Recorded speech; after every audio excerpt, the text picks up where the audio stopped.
Genesis chapters 6-9. Noah. Chapter 6. And it came to pass, when men began to multiply on the face of the earth, and daughters were born unto them, that the sons of God saw the daughters of men, that they were fair, and they took them wives of all which they chose. And the Lord said, My spirit shall not always strive with man, for that he also is flesh. Yet his days shall be 120 years. There were giants in the earth in those days, and also after that, when the sons of God came in unto the daughters of men, and they bare children to them. The same became mighty men which were of old, men of renown. And God saw that the wickedness of man was great in the earth, and that every imagination of his thoughts of his heart was only evil continually. And it repented the Lord that he had made man on the earth, and it grieved him at his heart. And the Lord said, I will destroy man whom I have created from the face of the earth, both man and beast and the creeping thing, and the fowls of the air, for it repenteth me that I have made them. But Noah found grace in the eyes of the Lord. These are the generations of Noah. Noah was a just man and perfect in his generations, and Noah walked with God. And Noah begat 3 sons, Shem, Ham, and Japheth. The earth also was corrupt before God, and the earth was filled with violence. And God looked upon the earth, and behold, it was corrupt, and all flesh had corrupted his way upon the earth. And God said unto Noah, The end of all flesh is come before me, for the earth is filled with violence through them, and behold, I will destroy them with the earth. Make thee an ark of gopher wood, rooms shalt thou make in the ark, and shalt pitch it within and without with pitch. And this is the fashion which thou shalt make it of. The length of the ark shall be 300 cubits, the breadth of it 50 cubits, and the height of it 30 cubits. A window shalt thou make to the ark, and in a cubit shalt thou finish it above. And the door of the ark shalt thou set in the side thereof. With lower, second, and third stories shalt thou make it. And behold, I, even I, do bring a flood of waters upon the earth to destroy all flesh, wherein is the breath of life from under heaven, and everything that is in the earth shall die. But with thee will I establish my covenant. And thou shalt come into the ark, thou and thy sons and thy wife and thy sons' wives with thee. And of every living thing of all flesh, 2 of every sort shalt thou bring into the ark to keep them alive with thee. They shall be male and female. Of fowls after their kind, and of cattle after their kind, of every creeping thing of the earth after his kind, 2 of every sort shall come unto thee, to keep them alive. And take thou unto thee of all food that is eaten, and thou shalt gather it to thee, and it shall be for food for thee and for them. Thus did Noah, according to all that God commanded him, so did he. Chapter 7. And the Lord said unto Noah, Come thou and all thy house into the ark, for thee have I seen righteous before me in this generation. Of every clean beast thou shalt take to thee by 7s, the male and his female, and of beasts that are not clean by 2, the male and his female. Of fowls also of the air by 7s, the male and the female, to keep seed alive upon the face of all the earth. For yet 7 days, and I will cause it to rain upon the earth 40 days and 40 nights, and every living substance that I have made will I destroy from off the face of the earth. And Noah did according unto all that the Lord commanded him. And Noah was 600 years old when the flood of waters was upon the earth. And Noah went in, and his sons and his wife and his sons' wives with him, into the ark because of the waters of the flood. of clean beasts, and of beasts that are not clean, and of fowls, and of everything that creepeth upon the earth, there went in 2 and 2 unto Noah into the ark, the male and the female, as God had commanded Noah. And it came to pass after 7 days that the waters of the flood were upon the earth. In the 600th year of Noah's life, in the 2nd month, the 17th day of the month, the same day were all the fountains of the great deep broken up, and the windows of heaven were opened.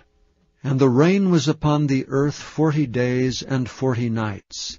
And the selfsame day entered Noah and Shem, and Ham and Japheth, and the sons of Noah, and Noah's wife, and the 3 wives of his sons with them, into the ark. They and every beast after his kind, and all the cattle after their kind, and every creeping thing that creepeth upon the earth after his kind, and every fowl after his kind, every bird of every sort. And they went in unto Noah into the ark, 2 and 2 of all flesh, wherein is the breath of life. And they that went in male and female of all flesh, as God had commanded him, and the Lord shut him in. And the flood was 40 days upon the earth, and the waters increased and bare up the ark, and it was lift above the earth. And the waters prevailed and were increased greatly upon the earth, and the ark went upon the face of the waters. And the waters prevailed exceedingly upon the earth, and all the high hills that were under the whole heaven were covered. 15 cubits upward did the waters prevail, and the mountains were covered. And all flesh died that moved upon the earth, both of fowl, and of cattle, and of beast, and of every creeping thing that creepeth upon the earth, and every man, all in whose nostrils was the breath of life, of all that was in the dry land died. And every living substance was destroyed which was upon the face of the ground, both man and cattle, and the creeping things, and the fowl of the heaven, and they were destroyed from the earth. And Noah only remained alive, and they that were with him in the ark. And the waters prevailed upon the earth 150 days. Chapter 8. And God remembered Noah, and every living thing, and all the cattle that was with him in the ark. And God made a wind to pass over the earth, and the waters assuaged.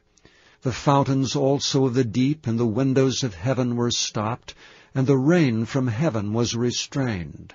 And the waters returned from off the earth continually, and after the end of 150 days the waters were abated. And the ark rested in the 7th month, on the 17th day of the month, upon the mountains of Ararat. And the waters decreased continually until the 10th month. In the 10th month, on the 1st day of the month, were the tops of the mountains seen. And it came to pass at the end of 40 days that Noah opened the window of the ark which he had made, and he sent forth a raven, which went forth to and fro, until the waters were dried up from off the earth. Also he sent forth a dove from him to see if the waters were abated from off the face of the ground. But the dove found no rest for the sole of her foot, and she returned unto him into the ark, for the waters were on the face of the whole earth. Then he put forth his hand, and took her, and pulled her in unto him into the ark. And he stayed yet other 7 days, and again he sent forth the dove out of the ark. And the dove came in to him in the evening, and lo, in her mouth was an olive leaf plucked off. So Noah knew that the waters were abated from off the earth. And he stayed yet other 7 days, and sent forth the dove, which returned not again unto him any more. And it came to pass in the 601st year, in the 1st month, the 1st day of the month, the waters were dried up from off the earth.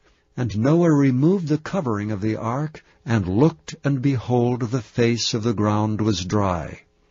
And in the 2nd month, on the 27th day of the month, was the earth dried.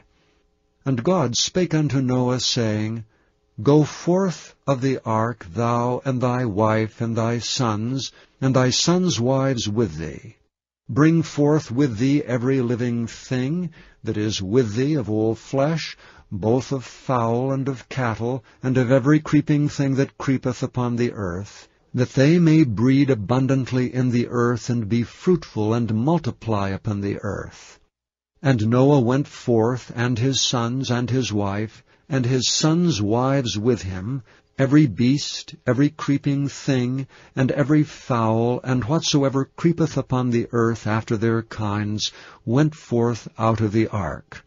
And Noah builded an altar unto the Lord, and took of every clean beast, and of every clean fowl, and offered burnt offerings on the altar. And the Lord smelled a sweet savour, and the Lord said in his heart, I will not again curse the ground any more for man's sake, for the imagination of man's heart is evil from his youth, neither will I again smite any more everything living as I have done. While the earth remaineth, seed time and harvest, and cold and heat, and summer and winter, and day and night shall not cease. Chapter 9. And God blessed Noah and his sons, and said unto them, Be fruitful, and multiply, and replenish the earth.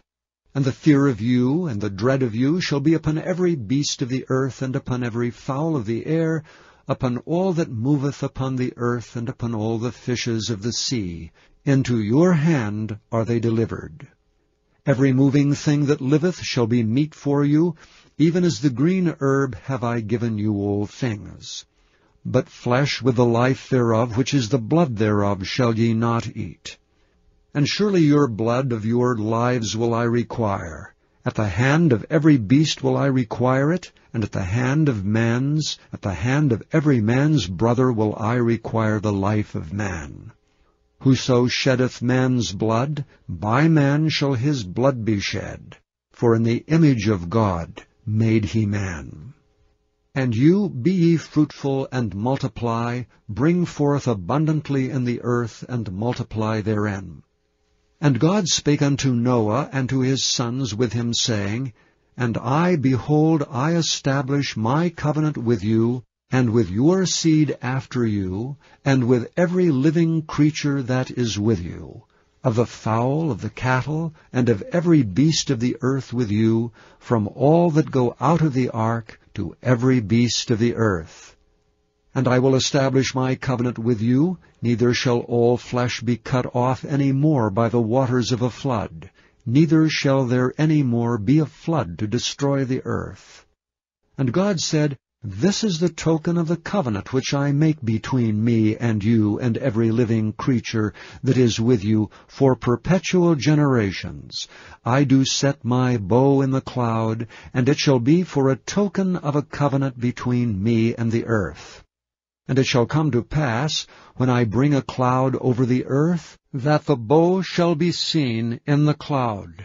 And I will remember my covenant which is between me and you, and every living creature of all flesh, and the waters shall no more become a flood to destroy all flesh. And the bow shall be in the cloud, and I will look upon it, that I may remember the everlasting covenant between God and every living creature of all flesh that is upon the earth.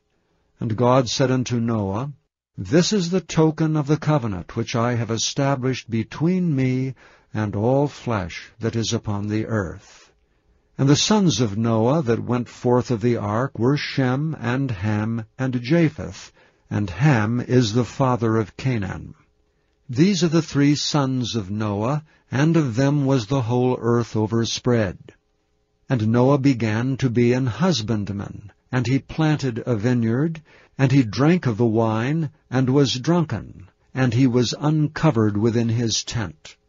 And Ham, the father of Canaan, saw the nakedness of his father, and told his 2 brethren without. And Shem and Japheth took a garment, and laid it upon both their shoulders, and went backward, and covered the nakedness of their father. And their faces were backward, and they saw not their father's nakedness. And Noah awoke from his wine, and knew what his younger son had done unto him. And he said, Cursed be Canaan, a servant of servants shall he be unto his brethren. And he said, Blessed be the Lord God of Shem, and Canaan shall be his servant. God shall enlarge Japheth, and he shall dwell in the tents of Shem, and Canaan shall be his servant. And Noah lived after the flood 350 years, and all the days of Noah were 950 years, and he died. EGW comments on Genesis 6-9. Genesis 6 verse 2. That the sons of God saw the daughters of men, that they were fair, and they took them wives of all which they chose. Cooperation with God avoids Cain worship. Had man cooperated with God, there would have been no Cain worshippers. Abel's example of obedience would have been followed. Men might have worked out the will of God. They might have obeyed his law, and in obedience they would have found salvation. God in the heavenly universe would have helped them to retain the divine likeness. Longevity would have been preserved, and God would have delighted in the work of his hands. Genesis 6 verse 3. And the Lord said, My spirit shall not always strive with man, for that he also is flesh, yet his days shall be 120 years. 1 Peter 3 verses 18 to 21. For Christ also hath once suffered for sins, the just for the unjust, that he might bring us to God, being put to death in the flesh, but quickened by the Spirit. By which also he went and preached unto the spirits in prison, which sometime were disobedient, when once the long suffering of God waited in the days of Noah, while the ark was a-preparing, wherein few, that is, 8 souls were saved by water. The like figure whereunto even baptism doth also now save us, not the putting away of the filth of the flesh, but the answer of a good conscience toward God, by the resurrection of Jesus Christ. God preached through Methuselah, Noah, and others. God granted them 120 years of probation, and during that time preached to them through Methuselah, Noah, and many others of his servants. Had they listened to the testimony of these faithful witnesses, had they repented and returned to their loyalty, God would not have destroyed them. Enoch bore testimony unflinchingly. Before the destruction of the antediluvian world, Enoch bore his testimony unflinchingly. Voices of Noah and Methuselah heard. God determined to purify the world by a flood, but in mercy and love he gave the antediluvians a probation of 120 years. During this time, while the ark was building, the voices of Noah, Methuselah, and many others were heard in warning and entreaty, and every blow struck on the ark was a warning message. Some believed, some backslid. For 120 years Noah proclaimed the message of warning to the antediluvian world, but only a few repented. Some of the carpenters he employed in building the ark believed the message, but died before the flood. Others of Noah's converts backslid. Many of the believing ones kept the faith, and died triumphant. Jude 14 and 15. And Enoch also, the seventh from Adam, prophesied of these, saying, Behold, the Lord cometh with 10,000s of his saints, to execute judgment upon all, and to convince all that are ungodly among them of all their ungodly deeds which they have ungodly committed, and of all their hard speeches which ungodly sinners have spoken against him. Enoch's experience a convincing sermon. The sermon preached by Enoch, and his translation to heaven was a convincing argument to all living in Enoch's time. It was an argument that Methuselah and Noah could use with power to show that the righteous could be translated. Association with unbelievers caused loss. Those who believed when Noah began to build the ark, lost their faith through association with unbelievers who aroused all the old passion for amusement and display. Genesis 6 verse 3. And the Lord said, My spirit shall not always strive with man, for that he also is flesh, yet his days shall be 120 years. 1 John 3 verse 8. He that committeth sin is of the devil, for the devil sinneth from the beginning. For this purpose the Son of God was manifested, that he might destroy the works of the devil. Christ in warfare in Noah's day. For this purpose the Son of God was manifested, that he might destroy the works of the devil. Christ was engaged in this warfare in Noah's day. It was his voice that spoke to the inhabitants of the old world in messages of warning, reproof, and invitation. He gave the people a probation of 120 years, in which they might have repented. But they chose the deceptions of Satan, and perished in the waters of the flood. Genesis 6 verse 4. There were giants in the earth in those days, and also after that, when the sons of God came in unto the daughters of men, and they bare children to them. The same became mighty men which were of old, men of renown. Great art and inventions perished. There perished in the flood greater inventions of art and human skill than the world knows of today. The arts destroyed were more than the boasted arts of today. How did man gain his knowledge of how to devise? From the Lord, by studying the formation and habits of different animals. Every animal is a lesson book, and from the use they make of their bodies and the weapons provided them, men have learned to make apparatus for every kind of work. If men could only know how many arts have been lost to our world, they would not talk so fluently of the dark ages. Could they have seen how God once worked through his human subjects, they would speak with less confidence of the arts of the antediluvian world. More was lost in the flood, in many ways, than men today know. Looking upon the world, God saw that the intellect he had given man was perverted, that the imagination of his heart was evil, and that continually God had given these men knowledge. He had given them valuable ideas, that they might carry out his plan. But the Lord saw that those whom he designed should possess wisdom, tact, and judgment, were using every quality of the mind to glorify self.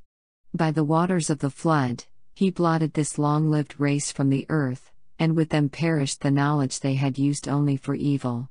When the earth was repeopled, the Lord trusted his wisdom more sparingly to men, giving them only the ability they would need in carrying out his great plan.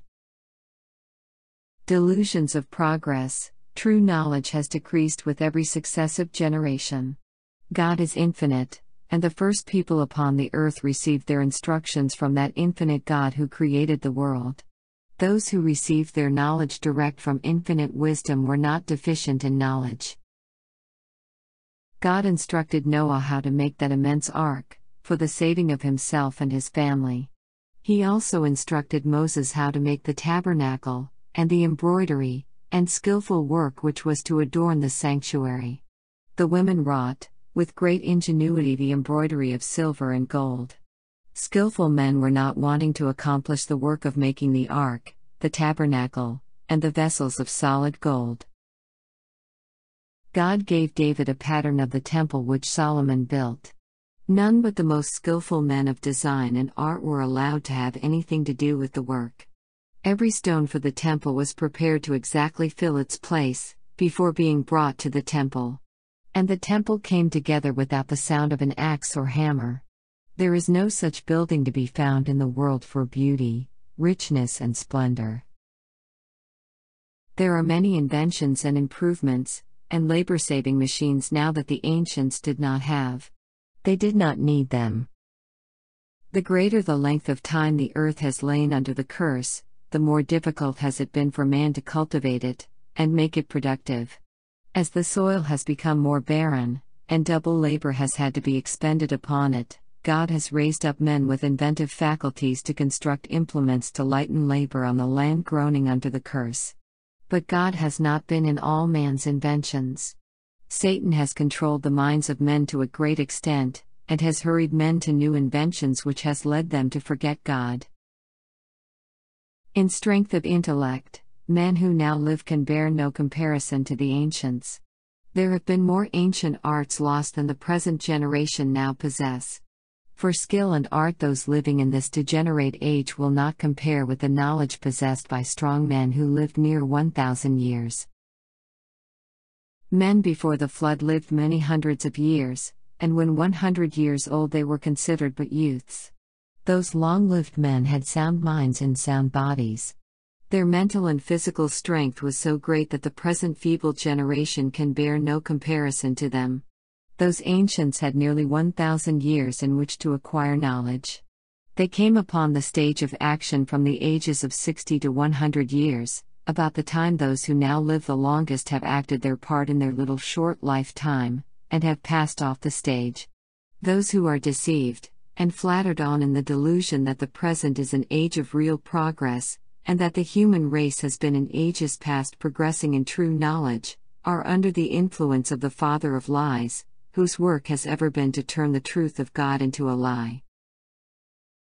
Giants before the flood, at the first resurrection all come forth in immortal bloom, but at the second, the marks of the curse are visible upon all. All come up as they went down into their graves.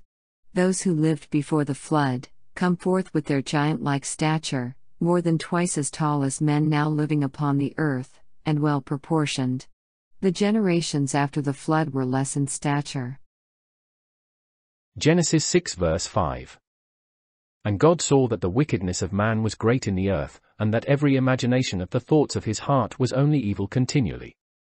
Degenerated from lightness to debasing sins, we have the history of the antediluvians, and of the cities of the plain, whose course of conduct degenerated from lightness and frivolity to debasing sins that called down the wrath of God in a most dreadful destruction, in order to rid the earth of the curse of their contaminating influence. Inclination and passion bore sway over reason. Self was their God, and the knowledge of the Most High was nearly obliterated through the selfish indulgence of corrupt passions. Perverted what was lawful. The sin of the antediluvians was in perverting that which in itself was lawful. They corrupted God's gifts by using them to minister to their selfish desires. The indulgence of appetite and base passion made their imaginations altogether corrupt. The antediluvians were slaves of Satan, led and controlled by him. Corrupted through perverted appetite, the inhabitants of the Noachian world were destroyed, because they were corrupted through the indulgence of perverted appetite. The Signs of the Times, September 2, 1875. Genesis 6 verse 11. The earth also was corrupt before God, and the earth was filled with violence. Worshipped self-indulgence, fostered crime. They worshipped selfish indulgence, eating, drinking, merrymaking, and resorted to acts of violence and crime if their desires and passions were interfered with. In the days of Noah, the overwhelming majority was opposed to the truth, and enamored with a tissue of falsehoods. The land was filled with violence. War, crime, murder, was the order of the day. Just so will it be before Christ's second coming. Genesis 6 verse 12 and 13. And God looked upon the earth, and, behold, it was corrupt, for all flesh had corrupted his way upon the earth. And God said unto Noah, The end of all flesh is come before me, for the earth is filled with violence through them, and, behold, I will destroy them with the earth. Noah ridiculed. Before the destruction of the old world by a flood, there were talented men who possessed skill and knowledge. But they became corrupt in their imagination, because they left God out of their plans and counsels. They were wise to do what God had never told them to do, wise to do evil. The Lord saw that this example would be deleterious to those who should afterwards be born, and he took the matter in hand. For 120 years he sent them warnings through his servant Noah. But they used the probation so graciously granted them in ridiculing Noah. They caricatured him and criticized him. They laughed at him for his peculiar earnestness and intense feeling in regard to the judgments which he declared God would surely fulfill. They talked of science and of the laws controlling nature. Then they held a carnival over the words of Noah, calling him a crazy fanatic. God's patience was exhausted.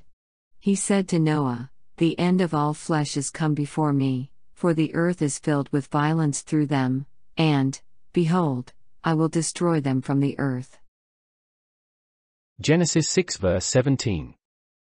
And, behold, I, even I, do bring a flood of waters upon the earth, to destroy all flesh, wherein is the breath of life, from under heaven, and everything that is in the earth shall die. 2 Peter 3 verse 10. But the day of the Lord will come as a thief in the night, in the which the heavens shall pass away with a great noise, and the elements shall melt with fervent heat, the earth also and the works that are therein shall be burned up. Revelation 14 verse 10. The same shall drink of the wine of the wrath of God, which is poured out without mixture into the cup of his indignation, and he shall be tormented with fire and brimstone in the presence of the holy angels, and in the presence of the Lamb. Coal and oil agencies and final destruction, those majestic trees which God had caused to grow upon the earth, for the benefit of the inhabitants of the old world, and which they had used to form into idols, and to corrupt themselves with, God has reserved in the earth, in the shape of coal and oil to use as agencies in their final destruction. As he called forth the waters in the earth at the time of the flood, as weapons from his arsenal to accomplish the destruction of the antediluvian race, so at the end of the 1,000 years he will call forth the fires in the earth as his weapons which he has reserved for the final destruction, not only of successive generations since the flood, but the antediluvian race who perished by the flood. Genesis 7 verses 21 to 23. And all flesh died that moved upon the earth, both of fowl, and of cattle, and of beast, and of every creeping thing that creepeth upon the earth, and every man, all in whose nostrils was the breath of life, of all that was in the dry land died. And every living substance was destroyed which was upon the face of the ground, both man and cattle, and the creeping things, and the fowl of the heaven, and they were destroyed from the earth. And Noah only remained alive, and they that were with him in the ark. Kept through faith in Christ, it was Christ who kept the ark safe amid the roaring, seething billows, because its inmates had faith in his power to preserve them. Genesis 8 verse 13. And it came to pass in the 601st year, in the first month, the first day of the month, the waters were dried up from off the earth. And Noah removed the covering of the ark, and looked, and behold, the face of the ground was dry. Seeds and some plants preserved, the beautiful trees and shrubbery bearing flowers were destroyed, yet Noah preserved seed and took it with him in the ark. And God by his miraculous power preserved a few of the different kinds of trees and shrubs alive for future generations. Soon after the flood, trees and plants seemed to spring out of the very rocks. In God's providence, seeds were scattered and driven into the crevices of the rocks, and there securely hid for the future use of man. Genesis 9 verse 6. Whoso sheddeth man's blood, by man shall his blood be shed. For in the image of God made he man. God protects man's rights. How carefully God protects the rights of men. He has attached a penalty to willful murder. Whoso sheddeth man's blood, by man shall his blood be shed. If one murderer were permitted to go unpunished, he would by his evil influence and cruel violence subvert others.